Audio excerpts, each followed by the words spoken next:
Hi, this is Tony Cook, and what's in the box today? None other than Bachmann's new HO-scale Siemens Venture coach. This is a new release to the Bachmann line in HO-scale. It's also coming in scale as well. This is a lighted car with interior, and this is decorated in the Amtrak Midwest livery. The car comes assembled, but does have a couple of features that we're going to look at.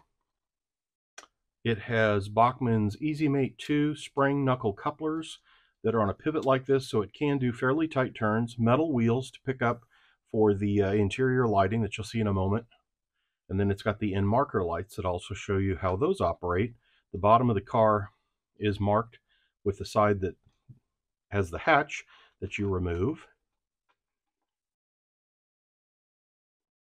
And then there's two slider switches in there to turn on one, both, or none of the end marker lights. This is Bachmann's HO-scale Siemens Venture coach under DC power with the lights on. You see the illumination inside the car showing off the interior detail.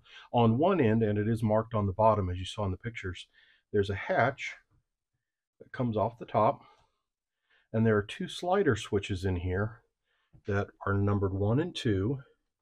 And when you flip those, and you can do it with a small screwdriver, you see you get the rear lights. You can turn them both on, one on or the other on, however you want to do that. For the coupling, you see there is a close coupling sheet, and then these metal couplers pull out and slide in there, and you can put those between cars for closer coupling. And that's Bachmann's all-new HO-scale Siemens passenger car. What a cool model. It's what's in the box today. Thanks for watching.